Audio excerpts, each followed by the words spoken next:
এজন্য আল্লাহ তাআলা বললেন, ইয়া আইয়ুহাল ইনসান ইন্নাকা কাদিহুন ইলা রাব্বিকা কাদহান ফামুলাকি। হে মানুষ, তোমার রবের কাছে পৌঁছা পর্যন্ত তোমাকে পরিশ্রম করতে হবে, হাড় ভাঙা পরিশ্রম করে আমার কাছে আসতে হবে, তবেই সফলতা মিলবে। অন্য আয়াতে আল্লাহ তাআলা বলছেন, লাকাদ খালাকনাল ইনসানা ফি কাবাদ। নিশ্চয়ই মানুষকে আমি কষ্ট এবং পরিশ্রম নির্ভর করে তৈরি করেছি। এই পৃথিবীতে টিকে থাকতে হলে তাকে পরিশ্রম করতে হয়, কষ্ট করতে হয়।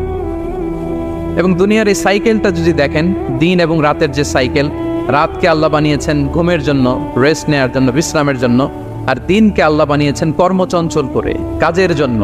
দিনের মধ্যে কর্মস্পৃহা আছে। আল্লাহ তাআলা সূরা নাবাতে বলছেন, ওয়াজআলনান নাহারা মাআশা।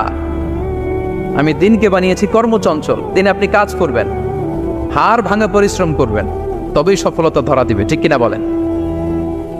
তাহলে প্রথমে আমরা জানলাম এই পৃথিবীতে পরিশ্রম করতেই হবে, পরিশ্রমের কোনো বিকল্প নেই। সফল হতে চাইলে কি করতে হবে? আওয়াজ করে বলবেন, কি করতে হবে? এবং ইসলাম এই পরিশ্রমকে উৎসাহিত করে, পরিশ্রমের মাধ্যমে যে ইনকাম, এটাকে উৎসাহিত করে।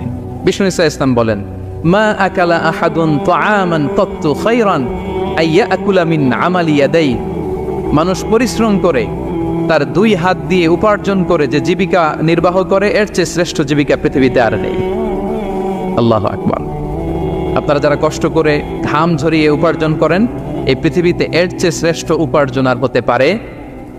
পরিশ্রম করে ঘাম ঝরিয়ে আপনি যে রিজিক এর বন্দোবস্ত আপনার হয়, এই খাবারের চেয়ে শ্রেষ্ঠ খাবার পৃথিবীতে হতে পারে?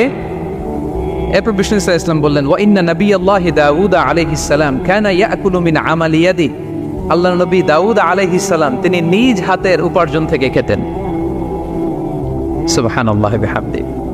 তিনি আর্মার বানাতেন, যুদ্ধাস্ত্র, তিনি বর্ম বানাতেন, নিজ হাতে বর্ম বানিয়ে, যুদ্ধাস্ত্র বানিয়ে বিক্রি করে সেটা দিয়ে জীবিকা নির্বাহ করতেন। আল্লাহু আকবার। তাহলে পরিশ্রমের কোনো বিকল্প নেই। শ্রমের মাধ্যমে যে উপার্জন, এটা শ্রেষ্ঠ উপার্জন। তাই শ্রমজীবী যারা আছেন, মনক্ষুণ্ণ হবেন না, মন ছোট করবেন না। You are the super hero, you are the super hero, you are the remittance fighter of our country. এজন্য রাস্তা দিয়ে যখন হাঁটবেন, বুক ফুলিয়ে হাঁটবেন, আর বস্তা ভরে টাকা নিয়ে দেশে ফিরবেন। ঠিক কিনা বলেন? বুক ফুলিয়ে হাঁটতে হবে। এজন্য আমি আমার প্রিয় মাতৃভূমি বাংলাদেশের গভর্নমেন্টকে অনুরোধ